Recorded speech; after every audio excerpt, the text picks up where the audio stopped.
Deixa eu anotar aqui o tempo, pessoal, para não passar que a gente tem 30 minutos. Tem bastante conteúdo, eu preparei coisa bem atual para vocês, coisa nova, informação nova que eu peguei no semana passada, que eu estive no evento que tinha o Google apresentando, tinha a Visa, tinha a Meta, tinha grandes empresas internacionais, inclusive.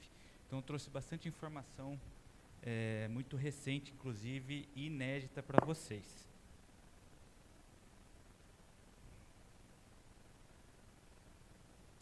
Bom, enquanto vai colocando a apresentação, vou me apresentar, né? Eu sou Giovanni Bagatini, estou assessor da presidência do Sistema FEComércio Sesc Senac Paraná, coordeno a Câmara Empresarial de Turismo da FEComércio Paraná e estou vice-presidente do Conselho Empresarial de Turismo, vice-presidente do Conselho Estadual de Turismo do Paraná e tenho mais de 20 anos de experiência no turismo. Trabalhei na iniciativa privada há mais de 10 anos, gerenciei hotel, gerenciei agências de viagens e tenho trabalhado na FEComércio na defesa dos interesses da iniciativa privada no âmbito nacional, estadual, e regional e municipal.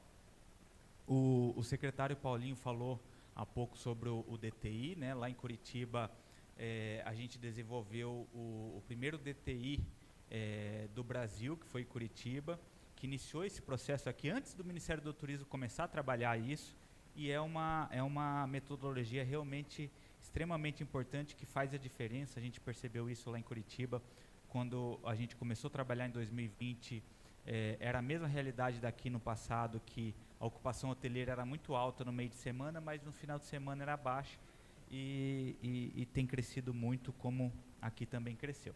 Então a gente está falando muito em inteligência artificial hoje, né? Um dos temas que eu vou falar é a inteligência artificial, e essa imagem, não sei se vocês chegaram a ver, rolou uma campanha, uma trend nas redes sociais de criar a sua IA, pedir para a IA criar uma imagem sua, né, do que elas têm de informação sua, né? Então essa foi a imagem que a IA criou quando eu pedi. Eu sou um defensor da livre iniciativa, né, do livre mercado, e essa é as minhas principais informações para vocês entenderem um pouquinho do meu currículo. O turismo é um segmento extremamente relevante. Em 2019, mais de 10% do PIB do mundo vinha do turismo, né? 334 milhões de empregos, e a expectativa é que em 2033 a gente chegue com o turismo sendo responsável por quase 12% do PIB global e de 430 milhões de empregos. Hoje, cerca de 320 milhões de empregos no mundo são gerados pelo turismo. A expectativa é que aumente mais de 100 milhões até 2033. Temos hoje cerca de 1,5 bilhão de viajantes internacionais em todo o mundo, e a projeção é que esse número triplique até 2050, chegando a 4,7 bilhões de viajantes internacionais no mundo. Então veja o potencial do turismo a médio e longo prazo para quem está pensando em empreender, investir e trabalhar nesse segmento. O Brasil, esse é um dado bem relevante, né? O Brasil hoje tem mais de 3 vezes mais pets do que crianças nas famílias, né? Então é algo para se atentar, né? As empresas que estão recebendo turistas, porque cada vez mais as pessoas estão querendo viajar com pets. Então é importante as empresas se atentarem a isso. E eu trouxe o dado anterior sobre turismo internacional, mas o forte do Brasil é o turismo doméstico. A média do mundo de turismo doméstico é 70%, que é o turismo interno, e no Brasil é 97%. Então é importante a gente estar atento, porque o nosso maior cliente ainda está aqui interno. A gente tem um grande potencial de explorar o turismo internacional, mas ainda o nosso grande cliente de turismo está aqui internamente no país. Passageiros nacionais, tivemos o recorde, 101 milhões de passageiros nacionais em 2025 que voaram aqui no Brasil, e 9,3 milhões de visitantes estrangeiros, né? Foi recorde histórico também o ano passado, alta de 37% comparado a 2024.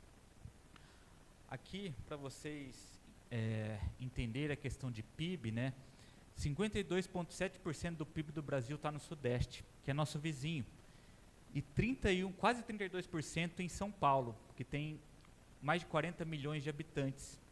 Então, se a gente conseguisse atrair só os turistas de São Paulo para cá, já é um grande negócio. Para vocês terem ideia, o PIB de São Paulo é maior que do Paraguai, Argentina e Uruguai juntos. Então, a gente tem praticamente um país do nosso lado aqui, São Paulo, e isso é um privilégio. A gente está numa região privilegiada, onde a gente tem um potencial de atrair muitos turistas. Então, a minha sugestão para vocês aqui nos Campos Gerais é, inicialmente, começar a trabalhar com o turismo próximo. Se a gente vê o dado do Google,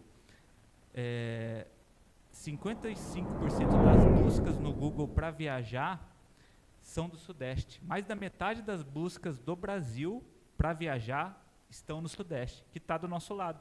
Então, a gente tem uma oportunidade grande de trazer esses turistas aqui para os Campos Gerais.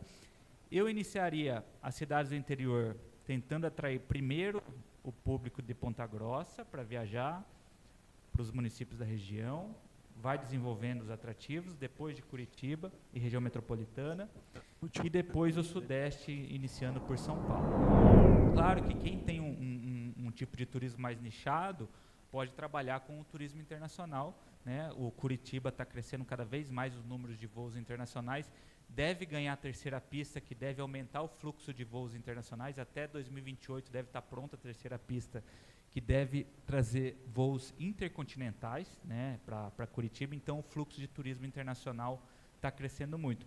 O número de cruzeiros está crescendo, esse ano deve crescer ainda mais do que o ano passado, aqui no Paraná também. Então, é um modelo de turismo que atrai fluxo internacional também. E dá tempo, muitas vezes o turista vem a Curitiba para embarcar em Paranaguá, e por que não ele vir a Curitiba, vir para os Campos Gerais, depois voltar para Curitiba e embarcar no navio, estender a viagem dele, né? As buscas no Google, 2 buscas por hospedagem versus aéreo, então a busca é mais por hospedagens, né? 5 vezes buscas por ônibus do que por locadoras de carro, então ainda o grosso está viajando de ônibus. Então, como que os destinos estão fazendo a promoção nas rodoviárias, que é onde está chegando o turista, né? 42% das buscas do setor não tem marcas atreladas, então uma oportunidade para quem não tem uma marca reconhecida. 42% dos turistas não olham para a marca. E a tendência de buscas por escapismos e viagens hiper curtas. Aqui que eu trouxe a questão de a região aqui trabalhar, os municípios próximos de Ponta Grossa, focar no primeiro momento no viajante de Ponta Grossa para esses municípios, e num segundo momento os de Curitiba e região metropolitana, que é a maior população do Paraná, que também estão próximos e podem vir fazer turismo aqui na região dos Campos Gerais. E daí por diante. Aqui, quando a gente planeja o planejamento digital, né? Aqui o Ministério do Turismo trouxe as principais fontes de informação sobre destinos turísticos no Brasil. A maioria busca nas redes sociais, depois amigos e familiares. Então, aqui a importância do boca a boca, né? Amigos e familiares ainda mostra que o boca a boca é extremamente relevante ainda, o segundo mais utilizado como fonte. Em terceiro, sites e blogs de turismo, em seguida agências operadoras e canais de vídeo. E veja que os meios, os canais tecnológicos estão crescendo, estão se tornando cada vez mais relevantes. Então é extremamente relevante que o destino, a empresa de turismo, o profissional de turismo esteja nos canais digitais. Quanto gasta cada turista, né? Aqui é uma discrepância bem grande, né? O estrangeiro gasta cerca de R$31 mil quando ele vem para o Brasil. Então, por mais que ele seja minoria, né? Dos 101 milhões de voos, 9 ponto alguma coisa veio do estrangeiro, né? Por mais que seja minoria, ele traz um ticket médio muito mais alto. Então, para quem trabalha com o público nichado, é um perfil relevante para se avaliar trabalhar. O de negócios, ele gasta em média R$3.100, né? Então, é um potencial muito grande para se trabalhar, tanto que aqui Ponta Grossa, o secretário falou que o turismo de negócio é o mais forte. Lá em Castro também, hoje pela manhã, o secretário de Castro também falou que o turismo de negócio é o mais forte. E é o que tem o ticket médio maior depois do estrangeiro, né? E por fim, o turismo doméstico de lazer, que tem o ticket médio menor, mas também é importante porque ele contribui com principalmente a sazonalidade.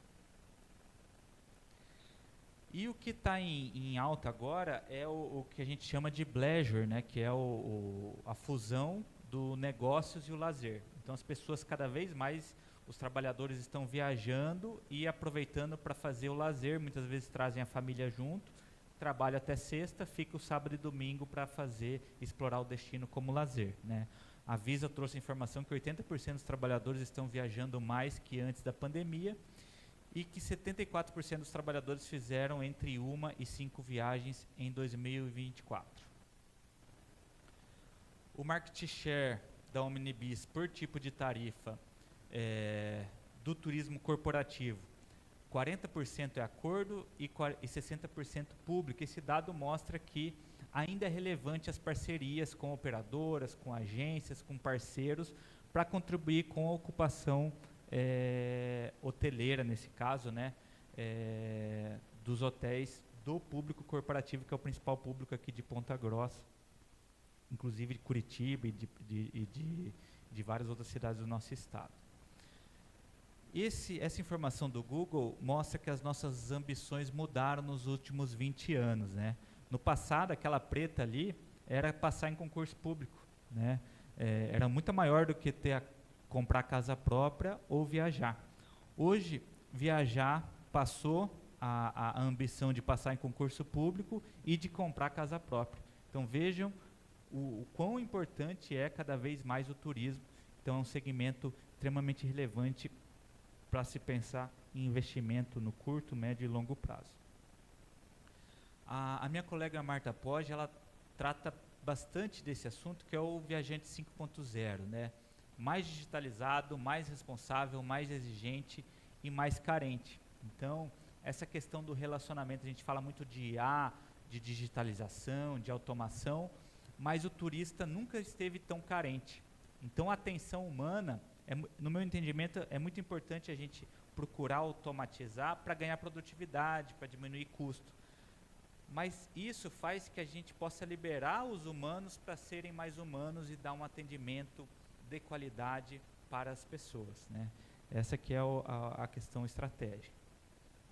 E a transformação não é tecnológica, é comportamental. O consumidor no centro, ele tem mais autonomia, ele toma decisão baseada em informação, e as plataformas conectando tudo, oferta, demanda, dados, jornada integrada do sonho e experiência, tudo conectado.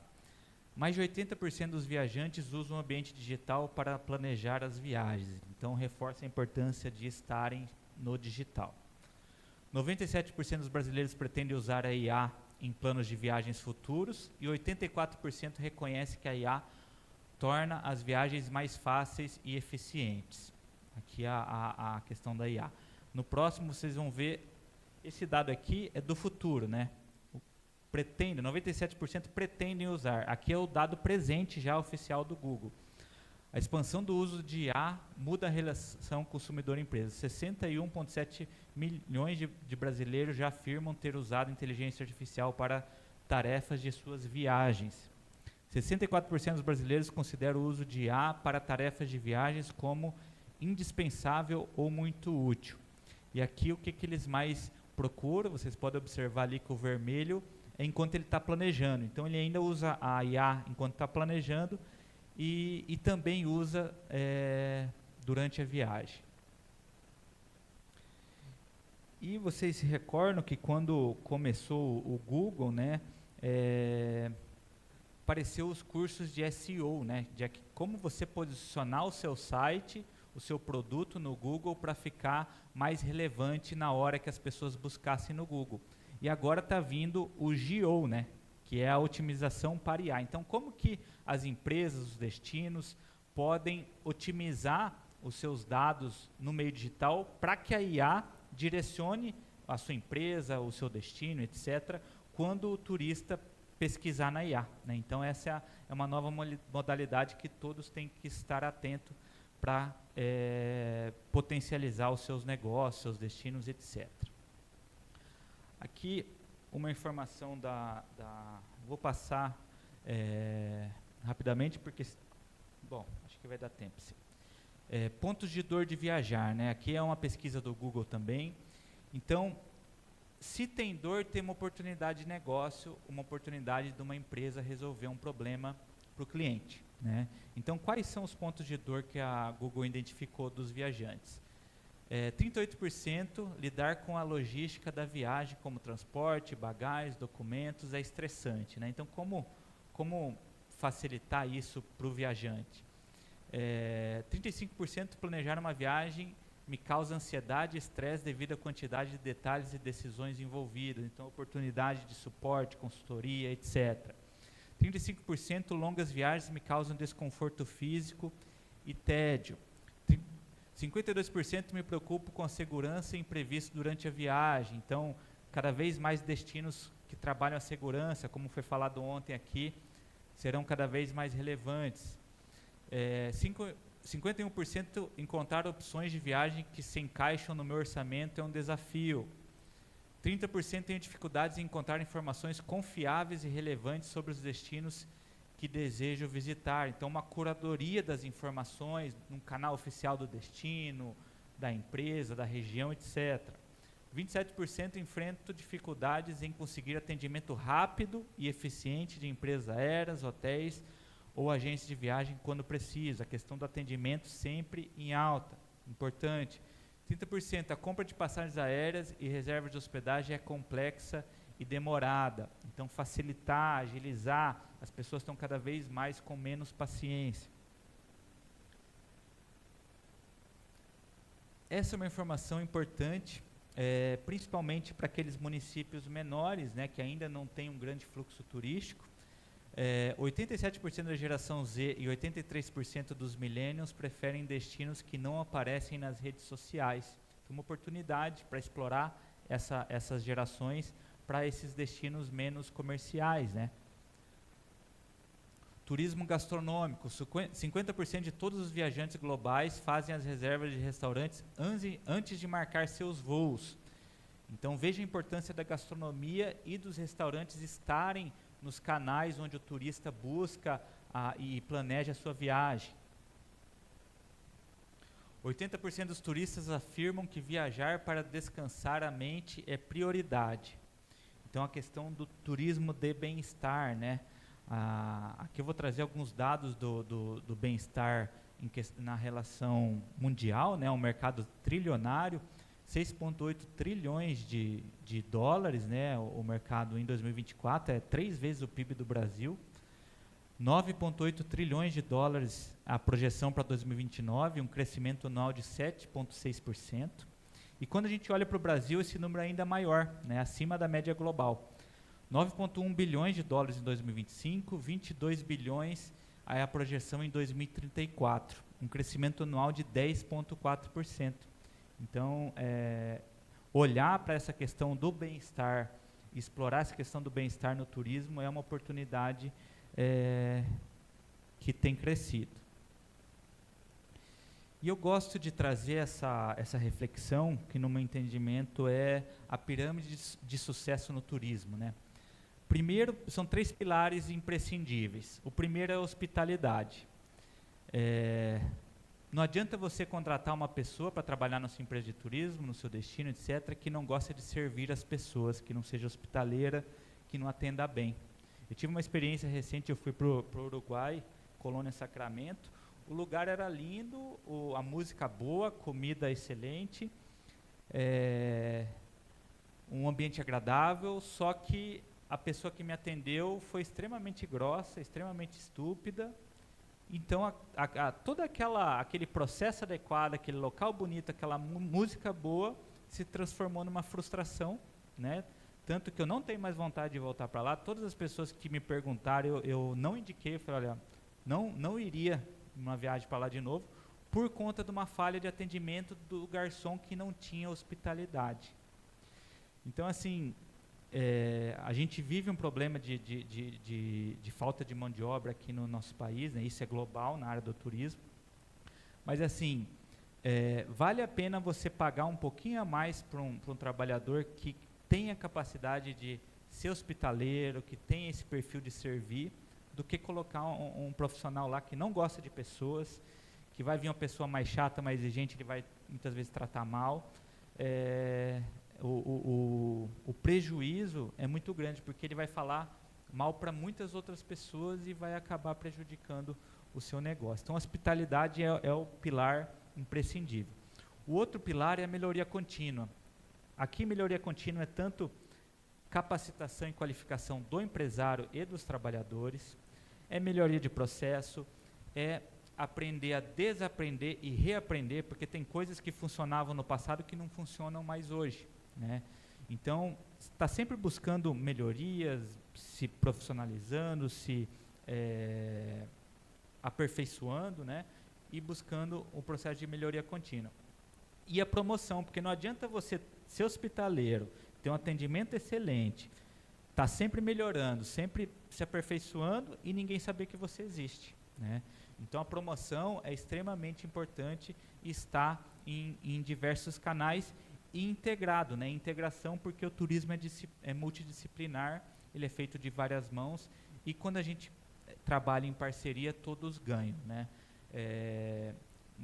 Cases de ruas que se tornam ruas gastronômicas e todos os restaurantes ficam cheios, bairros como lá em Curitiba tem o Santa Felicidade, por exemplo, que é um bairro gastronômico, todos os restaurantes nos finais de semana são cheios. Por quê? Porque eles trabalham em conjunto, né? E aqui, ó, algumas dicas de como começar, né? Você que tem uma empresa, como começar nessa promoção. Então, comece pelas frutas baixas, né? Menos esforço e resultado rápido. Trabalhe com o Google ADS, Social ADS, que são as redes sociais, o anúncio pago, WhatsApp ativo, e-mail CRM com a base já existente que você tem dos seus clientes, indicação estruturada, Google Meu Negócio, inclusive o Senac tem curso gratuito do Google Meu Negócios no Senac Empresas, no final eu vou passar o link para vocês acessarem, parcerias estratégicas, e quando você já passou por esses passos, um caminho que demanda mais esforço, mas que também, principalmente no longo prazo, é efetivo, é o social media orgânico, né? Você criar conteúdo para a sua marca, seus produtos de forma orgânica aparecerem para mais clientes, a produção de vídeo recorrente, assessoria de imprensa, marketing viral, comunidade orgânica, o SEO avançado, que é o que a gente falou naquele slide sobre a inteligência artificial, e agora com a inteligência artificial, o GIO, né? Que é você se ranquear melhor para aparecer quando o turista consultar a inteligência artificial. Aqui eu trago um conceito que ele vem da gestão do Jim Collins, que é um professor de Stanford, que ele estudou décadas as maiores empresas do mundo, e ele identificou que as empresas que alcançaram a excelência, e o que ele definiu excelência? Um desempenho por pelo menos 15 anos consecutivos, pelo menos 3 vezes superior à média de mercado. Então, realmente eram empresas excelentes. E ele identificou que essas empresas tinham a estratégia do porco espinho, né? Que no turismo, seria uma estratégia para destinos e empresas que querem sair do bom e chegar ao excepcional. Então, o que está faltando para prosperar no turismo? Qual que é o problema estratégico, né? Falta de foco. Muitos destinos e empresas tentam agradar a todos e acabam não sendo referência em nada. Decisões baseadas em tendências passageiras, sem clareza sobre onde realmente se pode ser o melhor, né? E o motor fragilizado, sem entender o que gera resultado real. O investimento se dispersa sem retorno consistente. E da onde que surgiu essa ideia, né? Se a gente for olhar, a raposa, ela sabe muitas coisas, ela persegue múltiplas estratégias, ela tenta 1000 abordagens diferentes, ela se adapta às tendências do momento, é astuta, mas nunca decisiva, resultado de dispersão e mediocridade. Já o porco-espinho, ele sabe uma coisa só, que é se defender. Ele fecha, solta os espinhos e ninguém consegue bater nele, né? Tem uma visão simples e profunda, é consistente e inabalável, foca no que realmente importa, ignora o ruído do mercado, resultado, excelência duradoura. E aqui eu trago um exemplo lá de Portugal, que é a Casa Portuguesa do Pastel de Bacalhau. O professor Antônio, que era um professor de história e estava insatisfeito com seu salário de professor, decidiu empreender. Então ele criou vários negócios. Hoje ele tem mais de 700 funcionários, mais de 40 lojas, e uma das empresas que ele criou é essa, a Casa Portuguesa do Pastel de Bacalhau, onde ele produz o pastel de bacalhau, que ele chama, que nada mais é do que o bolinho de bacalhau com queijo de uma região específica lá de Portugal. E ele vende a R$ 75,00 com o vinho português. Então, o turista, ele criou aquele suporte ali, que o turista segura na mão, ele continua passeando e toma o vinho dele com o suporte e come o pastel de bacalhau a R$ 75,00 o produto. Aí se você chega lá e pedir uma Coca-Cola, não tem. Por que não tem? Porque ele usa a estratégia do porco-espinho. Ele focou num produto para ser o melhor do mundo naquele produto. Então, ele tem o melhor pastel de bacalhau português do mundo. E se você chegar lá e falar, né, eu quero um espetinho, eu quero um pão de queijo, ele não tem, aqui é pastel de bacalhau, entendeu? Então ele diminui custo, ele foca e ele tem um ticket médio altíssimo, né?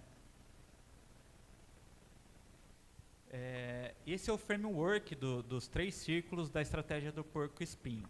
O ponto ótimo é o que você faz com paixão genuína, o que você pode ser melhor e o que move o seu motor econômico. A interseção dos 3 círculos é onde nasce a grandeza.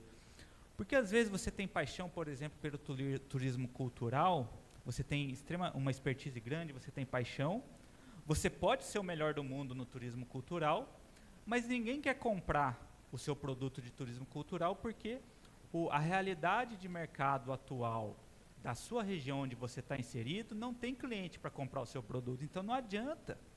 Por mais que ele seja bom, por mais que você tenha paixão, se você lançar esse produto, você tem grandes chances de não ser bem sucedido. Então por isso que ele traz essa estratégia do porco-espinho, que ela tem que atender os 3 pilares: paixão, motor econômico e melhor do mundo. Vou ter que acelerar um pouquinho aqui, senão eu não vou conseguir concluir a tempo. Mas depois eu posso passar para vocês a apresentação, se vocês quiserem, principalmente essa parte aqui que é mais específica, né? Então, exemplos aqui práticos do porco-espinho em destinos e empresas reais. Destino de ecoturismo, a paixão, preservação e conexão com a natureza. O que ele pode ser o melhor do mundo? O melhor em trilhas guiadas e biodiversidade nativa. E o que vai trazer a receita para ele? Que vai deixar o negócio dele em pé. Receita por visitante, dia em experiências exclusivas. A pousada boutique, hospitalidade personalizada e intimista, é a paixão dele. O que ele pode ser o melhor do mundo? Melhor experiência gastronômica local. Ele pode ser uma pousada boutique que tem a melhor gastronômica local do mundo. E o que ele vai ganhar? O que vai ser o motor de resultado dele? A taxa de ocupação em baixa temporada. Porque a alta temporada ela já se vende sozinha. Se ele conseguir ocupar na baixa temporada, com um serviço diferenciado, vai ser onde ele vai tirar o lucro dele ali, né?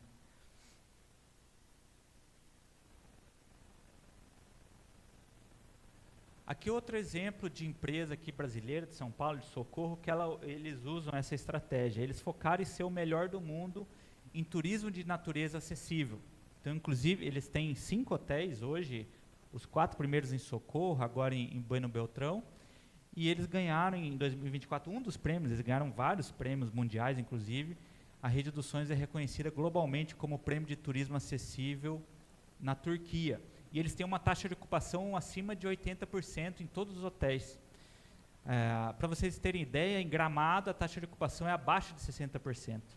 Eles têm mais de 80% de taxa de ocupação na rede deles. Por quê? Porque eles focaram no que eles poderiam ser os melhores, que eles têm paixão de desenvolver e que traga o retorno financeiro para eles serem sustentáveis também economicamente. Aqui é uma estratégia que Portugal fez, eles queriam ser o maior destino da Europa de atração de turistas americanos, que é o que tem o maior poder aquisitivo. Então, qual que foi a estratégia deles? A gente quer atrair 5 milhões de turistas americanos e a gente precisa impactar mais de 200 milhões de pessoas. Como que a gente vai fazer para impactar mais de 200 milhões de pessoas? Então, eles contrataram o Cristiano Ronaldo, que ele tem mais de 600 milhões de seguidores só no Instagram, e lançaram a estátua de cera dele, que ficou no museu lá de Nova York, que passou a estar no museu de Nova York, na Times Square. Locaram todos os painéis da Times Square naquele dia, durante um grande período, onde fizeram a promoção internacional com o Cristiano Ronaldo transmitindo nas redes sociais dele, e isso impactou pelo menos 600 milhões de seguidores que eles têm nas redes sociais, e hoje Portugal é o país da Europa que mais atrai o turista americano. Aqui é um caso de Matosinhos, lá perto de Porto. Eles criaram essa marca, o melhor peixe do mundo de Matosinhos. A prefeitura registrou essa marca, criou um conselho com os 430 restaurantes que eles tinham em Matosinhos na época, e capacitaram esses restaurantes para servir o melhor peixe do mundo, porque eles já eram reconhecidos por ter o melhor peixe lá dos pescadores da cidade. Então, eles registraram a marca e começaram a divulgar isso para o mundo. Na pandemia, para vocês terem ideia, dos 430 restaurantes, só 3 fecharam porque já estavam capengando antes da pandemia. Eles fizeram um trabalho integrado tão importante, liderado pela prefeitura, com esses 430 restaurantes em conselho, que fizeram parceria com os taxistas. O morador de Matosinhos que pedisse para esses restaurantes a comida por delivery, a prefeitura pagava o táxi. Com isso, eles só fecharam 3 restaurantes que já estavam capengando. E hoje são reconhecidos mundialmente, recebem mais de 1 milhão de turistas ano. A maioria que se hospedam em Porto, que fica a 10 quilômetros de Matosinhos, e vão fazer as refeições lá em Matosinhos. Então, o que eles focaram? Qual que é a paixão deles? Peixe. O que eles podem ser o melhor do mundo? Gastronomia ligada ao peixe. Isso traz retorno? Traz. Então, eles usaram também a estratégia do porco-espinho lá em Matosinhos. Aqui outro exemplo, outra empresa do Antônio, lá, que é esse professor de história que decidiu virar empreendedor lá em Portugal. E ele decidiu vender enlatados, né? O principal produto dele é a sardinha, mas tem vários outros frutos do mar que ele vende enlatado. Enquanto o produto commodity custa $1, o dele custa €1. O dele custa a partir de €10. 10 vezes mais. O que ele fez? Ele colocou uma embalagem para turista, com a história. Então, tem informações históricas lá naquela embalagem. Tem embalagem com cada ano. Por exemplo, eu nasci em 86. Tem o ano 1986, tem as informações históricas de 86 na embalagem. E a loja, ele copiou a estratégia da Disney, que é a estratégia do encantamento, movimento, experiência, etc. Empacotou isso e vende para o turista. O cliente dele não é o português, o cliente dele é o turista. O turista, ele aceita pagar €10 numa lata de sardinha, mesmo que a concorrência está vendendo a €1. Por quê? Porque ele focou no que ele podia ser o melhor do mundo, com estratégia, com a paixão dele, que é a história, e com algo que tinha um motor econômico que ia dar o resultado para ele poder deixar as lojas lindas, os produtos com uma boa embalagem e etc. Essa daqui, que é ele patenteou essa em formato de tablete de ouro, se eu não me engano, custa €22 cada uma. E é uma das que mais vende. Aqui o World of Wine é uma empresa de vinho que estava caindo o consumo de vinho. Então, qual que era a paixão deles? O vinho. O que eles poderiam ser o melhor do mundo? Num espaço temático de vinho para adultos.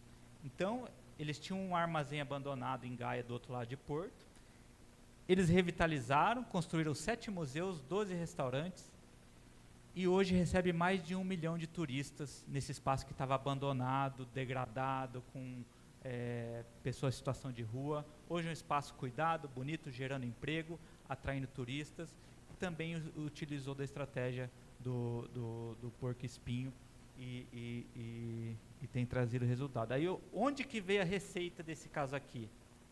No início não está vindo nem da operação aqui, é da volta do consumo do vinho que estava caindo.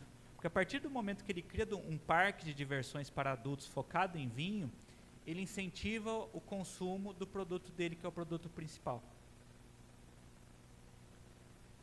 E aqui, para vocês acessarem depois com mais tempo, o Senac tem uma solução para empresários, gratuita, vários cursos online, tem curso de atendimento ao cliente, tem curso de Google Meu Negócio, tem curso relacionado à inteligência artificial.